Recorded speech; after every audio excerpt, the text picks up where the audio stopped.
Mainstream sociology could not address subaltern issues because they conceptualized them as inferior. As products of European and American empires, they felt superior as members of white civilization and viewed people of color as uncivilized. Marx, Weber, and Durkheim were white men nurtured in European empires. Their analysis drew on imperial realities. Their analytic categories: primitive accumulation, mechanical versus organic solidarities, Gemeinschaft versus Gesellschaft, and irrationality versus rationality, assigned superiority to Europeans. Marx understood European exploitation. Quote, treasures captured outside of Europe by undisguised looting, enslavement, and murder flowed back to the mother country and were turned into capital there, end quote. Yet, he theorized European societies as advanced, while slavery, colonialisms, and feudalism were outdated relics of a bygone past. Durkheim's scholarship ignored French colonization. Nevertheless, he viewed colonized peoples as undeveloped possessors of inferior cultures. Kurosawa argued, for the Durkheimians, the global political and economic dynamics that fueled European imperialism existed at the margins, a structural context that was unspoken and apparently taken as self-evidence rather than problematized, end quote. Thus, Durkheim ignored European domination so prominent in the period. Weber fervently supported German colonization. He argued that imperialist capitalism, utilizing force and compulsory labor, offered the greatest profits for the German Empire. Weber viewed African Americans as inferior, dividing them into categories, with those closest to whites phenotypically as superior. African American masses he encountered during his 1904 visit to southern plantations and the Negro huts of the Cotton Belt he perceived as semi-apes. Overall, like Durkheim, Weber's scholarship was largely indifferent to overseas colonialism. Marx, Durkheim, and Weber did not address subaltern lived experiences because they did not analyze racial domination. They did not formulate analysis regarding how white supremacy toxified internal relations among people of color. They did not develop social psychological analysis to understand the long-term effects of psychic wounds inflicted by dominant whites. As to colorism, it was reinforced by Weber's categories of blackness, and among those he referred to as semi-apes on the plantation stood proudly two young black sharecroppers who would become my grandparents. The Trinity did not anticipate the civil rights movement and independence movements because they did not interrogate subaltern agency. Durkheim and Weber constructed no analysis of how patriarchy affected women or black mothers. Engels came closer, but his family analysis centered class rather than class and race. Nor could the Trinity explain why education was not available to the black masses, because they did not analyze black life chances on the periphery of white supremacy. Most white American sociologists fared no better speaking to subalterns' lived experiences. They were of European ancestry and deeply influenced by German scholars. Like their European counterparts, they wrote under the influence of imperialism because the United States had become an empire, imposing colonialism on Native Americans, enslaving Africans, and seizing territories occupied by colored people. Most white sociologists embrace white superiority, viewing people of color as a different species. Robert Park stated, quote, the differences between one culture and another is not very great, as long as both are European. It is, quote, difficult to conceive two races farther removed from each other in temperament and tradition than the Anglo-Saxon and the Negro, end quote. Most American sociologists promoted imperialism. For Giddings, the future of imperialism was certain and was to be led by Americans and Britons to rule the world, thus creating a global democratic empire. Praising white domination, Edward Ross prophesied, quote, nothing can check its triumphant expansion over the planet, end quote. Park embraced the civilizing myth, quote, civilization is built up by the absorption of foreign ethnic groups by undermining them and by secularizing their cult and sacred order, end quote. These views denied black agency because they espoused black inferiority, which they believed made agency impossible. Finally, white sociologists failed to analyze crucial aspects of the subaltern's lived experience because they assumed a universal white subjectivity, unmediated by society and its webs of power. Most white sociologists did not develop a sociological explanation for Till's lynching because they viewed white violence as isolated instances of white prejudice rather than structured patterns of racial domination, viewing racial domination as race relations and minority relations. They failed to develop a political sociology of racial domination that interrogated terroristic practices. They offered no explanation why some black boys fought to be the cowboy because they did not problematize Native American genocide, resulting from white settler colonialism that manufactured a group so stigmatized, even descendants of slaves wish not to be associated. Because most white sociologists lacked an international perspective centering global and white domination and the demonization of blacks, they were incapable of explaining blacks distancing themselves from Africans. They did not problematize why some blacks preferred light skin because they themselves preferred whiteness. Similarly, they were unfazed by white adults shouting at and threatening black children, viewing it as necessary training for eventual assimilation on white terms. White sociologists never anticipated the civil rights movement. For them, black lacked agency to initiate a powerful movement given their inferiority.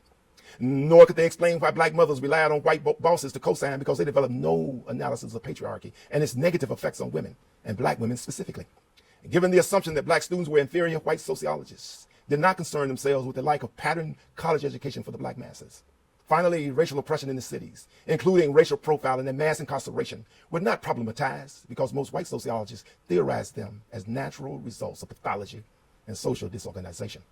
And therefore, white sociology left underlies the matrix of crucial historical, cultural, and structural manifestations that produced the modern world.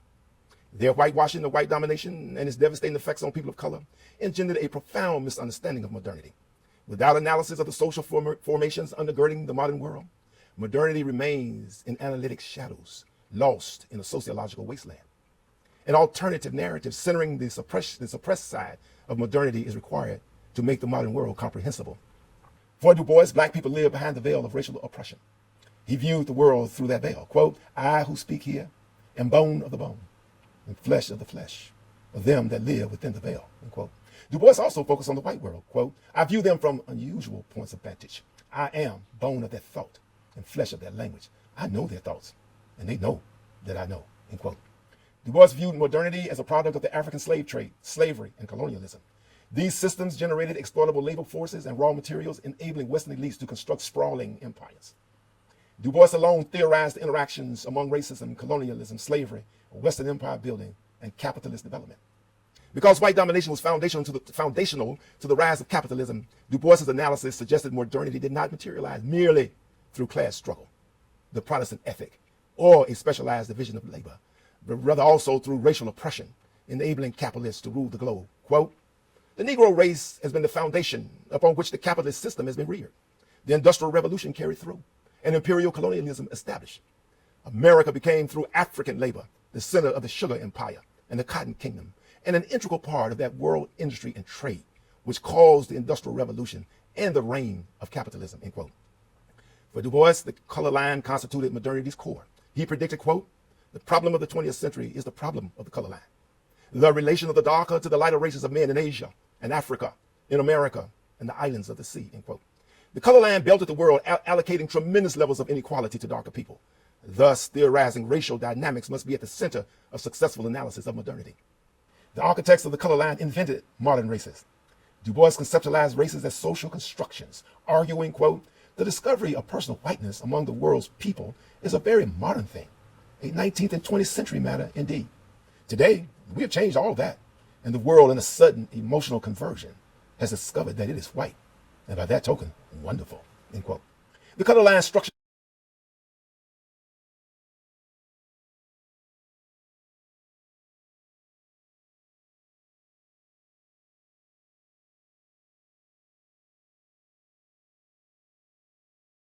identities. Du Bois analyzed human identity and selfhood, concluding that they were mediated by one's position within the social system.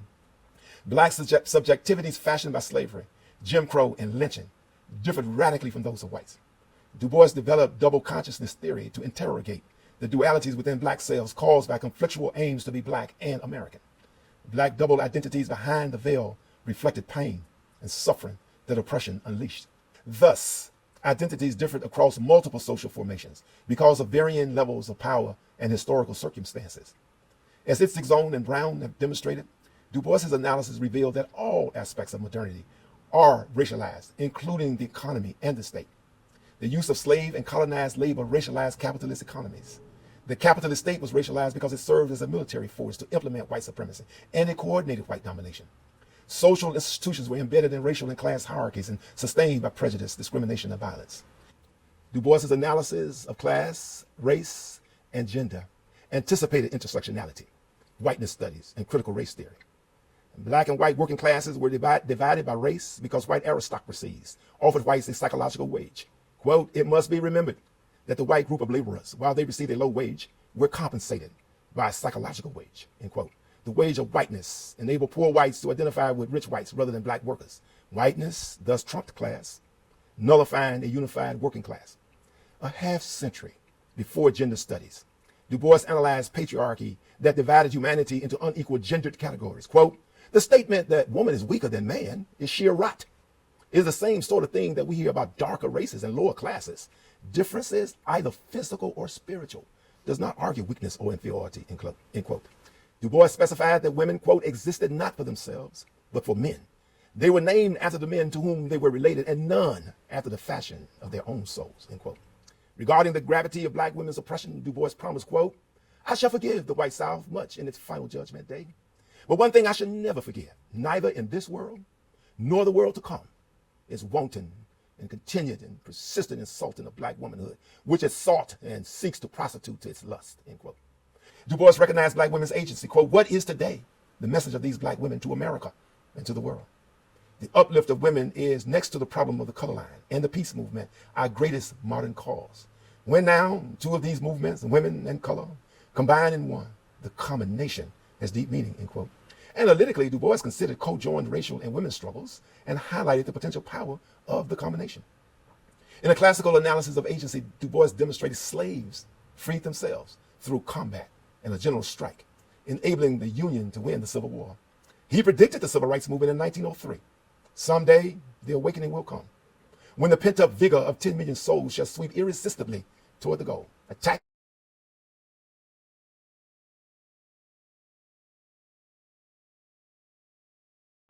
marked for white people only, end quote. Martin Luther King Jr. confirmed the value of the agency Du Bois identified. Quote, truths healed are not yet the property of all Americans, but they have been recorded and arm us for our contemporary battles, end quote. Du Bois developed analysis explaining subaltern experiences. Lynching was a tactic of terrorism, maintaining white supremacy. He revealed why white boys wanted to be the cowboy. Quote, the Indians of the Americas are for the most part disenfranchised, landless, poverty-stricken, and illiterate, and are achieving a degree of freedom only as by the death of individuality, they become integrated into the blood and culture of the whites, end quote. Here, Du Bois is referring to the white strategy of kill the Indian, but save the man. Thus, blacks shunned another oppressed group, perceived as even lower than them. Du Bois's international perspective shed light on why African Americans rejected Africans because it centered global white domination and black demonization. The same racism prevalent in Mississippi cotton fields justified exploitation of Africans. Quote, the theory of the innate and eternal inferiority of black folk was invented and diffused, end quote. Not recognizing Africans as structurally oppressed kinfolks, African Americans identified with the white oppressor, who was committed to blocking the entry of all people of color for fear of darkening whiteness. Du Bois's wages of whiteness theory explained why blacks abhorred being called blacks. The theory argued poor whites are compensated by a psychological wage, cushioning their degradation. Likewise, light-skinned blacks have received small rewards from whites because they are easy on the eyes, given their phenotypic proximity to whites. These blacks realized lightness paid dividends, allowing them to cushion abject oppression and to receive modest toleration. Thus, slave owners' rape of a non-consensual sexual relation with black women created colorism within the black community that was sustained by a wage of lightness. In efforts to stem black resistance, whites sought to prevent educational opportunities for blacks and to socialize them into cultures of subordination. They understood Carter G. Woodson's dictum, quote, if you can control people's thinking, you do not have to worry about their actions, end quote. For its own health, white supremacy required the oppressed to be trained in submissiveness from birth to death. Thus, blacks had to strive on their own to be educated, despite staggering odds. The demeaning and threatening of black